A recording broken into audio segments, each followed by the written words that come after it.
Assalamualaikum warahmatullahi wabarakatuh. Perkenalkan, nama saya Krisna Ridwan, NRP 5241145. Pada kesempatan kali ini saya akan menjelaskan Project Procurement Management.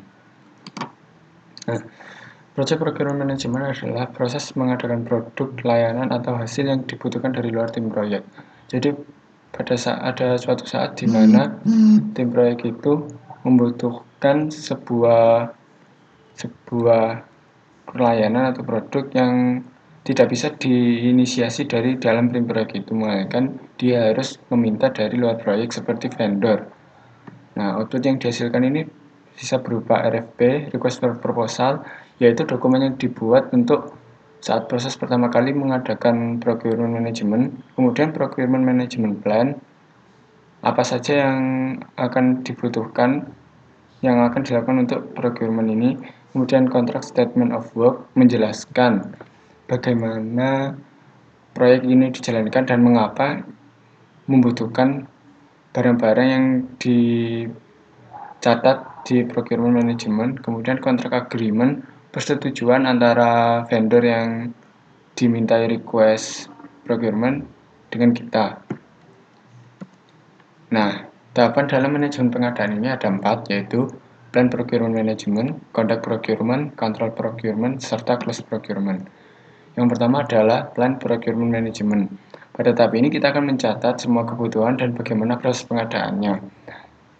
Jadi ini adalah tahap awal dari procurement management, yang mana kita akan membuat sebuah checklist di mana semua kebutuhan akan dicatat hingga proyek itu selesai.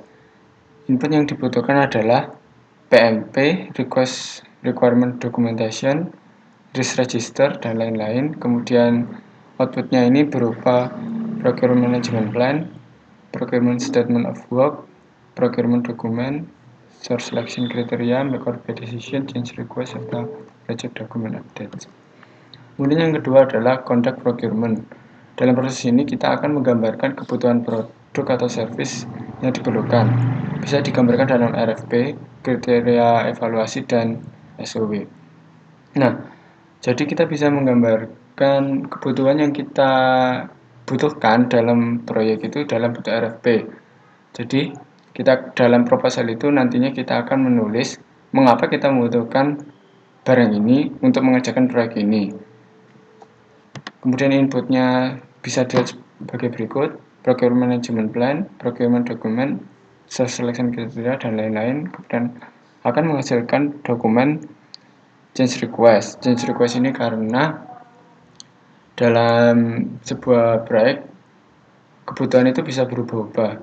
Makanya itu selalu ada change request, terutama dalam procurement management ini.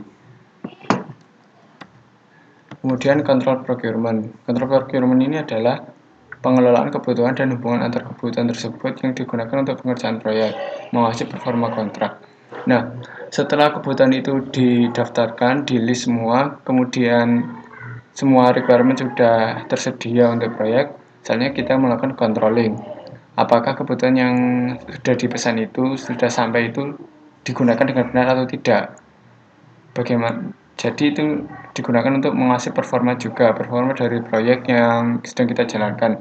Apakah dengan kebutuhan yang kita terima itu performa proyek meningkat atau tidak?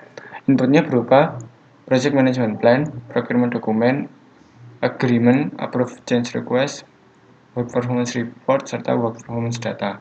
Outputnya berupa work performance information, change request, update dari project management plan, project document update, serta organizational process asset update.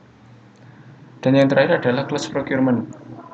Setelah kita selesai melakukan pengendalian atau kontrol, sekarang saatnya kita untuk menutup semua kebutuhan yang kita perlukan. Dalam artian, kita sudah tidak membutuhkan barang tambahan lagi untuk menyelesaikan proyek, karena semuanya sudah diidentifikasi di awal proyek.